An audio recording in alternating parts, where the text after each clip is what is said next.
As we pointed out at the top of the show, the policy of CIA, State Department, and the Obama administration. And again, don't pay attention to sounds coming out of Obama's mouth. This is simply window dressing. This is mainly lies, right? Strategic deception. But look at what the covert operations are doing, and you can pretty much see it. What is the CIA doing? What's the National Endowment of Democracy doing? We're told that the State Department is training an army of 5,000 cyber trolls.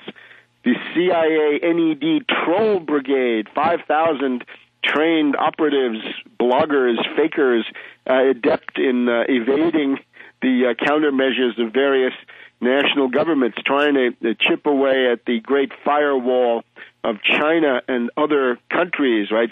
Big worries in Russia about Gmail, Hotmail, and other various kinds of Anglo-American controlled news and internet communication. So this assault is on, and it goes all the way to Beijing, all the way to Moscow, all the way to Tehran, and make no mistake about any of that. The goal is, if all of these countries are attempting to get out of the empire, right, every satrap, every viceroy, every khedive, every namestnik, be it Egypt trying to have a rapprochement with Iran, Libya and Algeria playing the China card for construction, a group in Saudi Arabia around Prince Bandar playing the Russian card, Pakistan playing the China card, the U.S. unable to control Afghanistan, where Karzai is playing the Russia card and the China card, unable to control Iraq, where Maliki represents the Iran card. There may be now an attempt to use that Mujahideen-e-Khalq enclave to destabilize Maliki. They've tried everything else. Since, from the U.S. point of view, all of these countries are now rogue states, the CIA response is, well, if they're rogue states, we will attempt to make them into failed states. We will foment civil war, tribalism, partitions, secessionism, criminal enterprises, drug cartels. These are the tools that are being used, warlords in particular. And you can see the nature of the NATO intervention in Libya now seems to be clear. It is to perpetuate and create a civil war so as to divide the country, right? They would like to overthrow Gaddafi, and they will keep trying to do that. They will not give up on that, but they're perfectly happy to see Libya partitioned into two parts. And I think that's part of the secret as to why the NATO military intervention has not given the al-Qaeda forces on the ground, the anti-Gaddafi forces, everything that they've wanted. But just back to the general theoretical question, we have a very interesting member of the German parliament, the Bundestag. This is a lady called Sevim Dagdelen.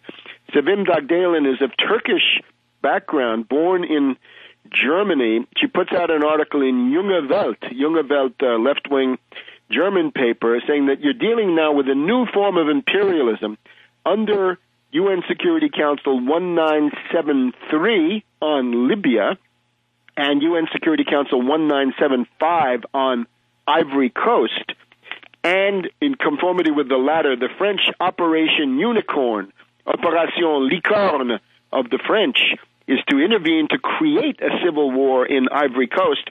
And you see the French gunships, along with UN gunships, joining in the slaughter of the Gbagbo forces and promoting the IMF official Ouattara as the internationally recognized president, as the French TV network keeps drilling into your head. So it's a new form of imperialism.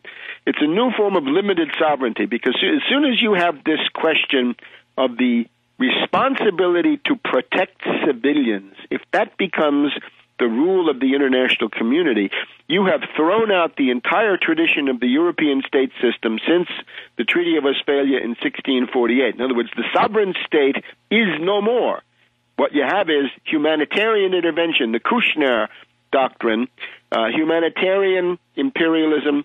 You have the humanitarian empire. Maybe that would be a way to put it. An empire which is profoundly destructive, exploitative, and reactionary, which aims at the destruction of the underlying national states, but does it under left or humanitarian cover, at least for the current phase that we're in, soon to be, I'm sure, inevitably to be followed by a right-wing phase sometime after that. But what you're dealing with right now is the humanitarian fakery phase.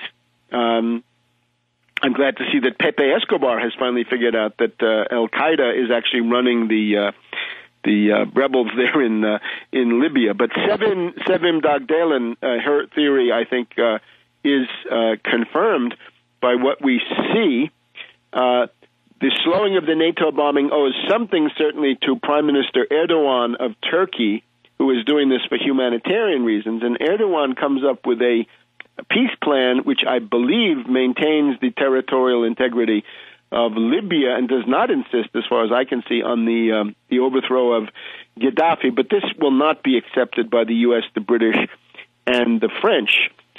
So it's a general attack on the nation state. Now, in the specific case of Libya, what we're seeing is that the Al-Qaeda rebel forces have been attempting to conceal their deep hatred of the United States, of NATO, and of Turkey as a NATO state, and not supporting them.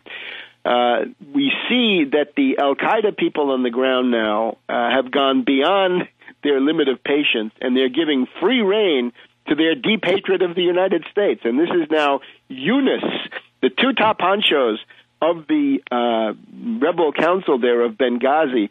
We have the military commander Yunus coming forward with a bitter indictment of NATO and the United States. And then the crowd at Friday prayers in Benghazi today giving free rein to their typical Al-Qaeda anti-Western hatred of the U.S. And again, the question is that a ruling elite that you think can lead into a democratic and prosperous future for Libya? I cannot imagine this. And also from the point of view of these guys as military commanders, they are crybabies, they are whiners, they are a pathetic excuse for a CIA secret army, I must say.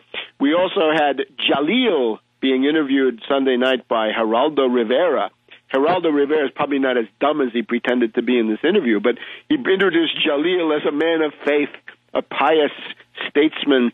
Jalil, of course, very shifty, very sneaky character, saying, oh, and this is the general line, we have no tradition of extremism here in Libya. We always have a tradition of moderation. Well, I'm sorry.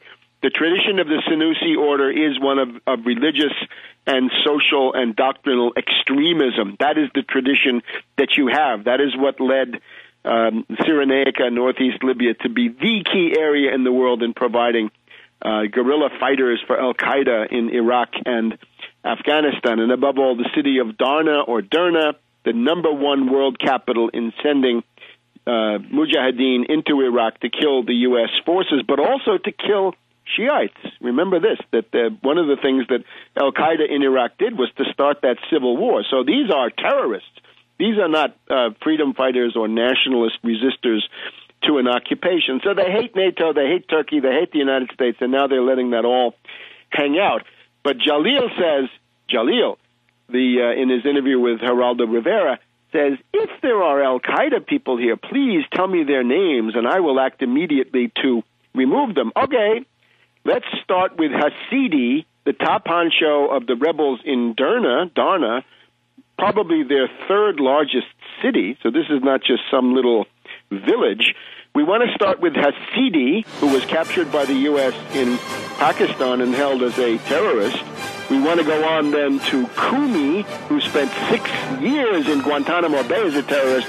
And we also have Barani, former member of the Libyan Islamic Fighting Group, which merged with Al-Qaeda. So those three, Hasidi, Kumi, and Barani. We want them out. Then we'll believe you're Jalil, not before.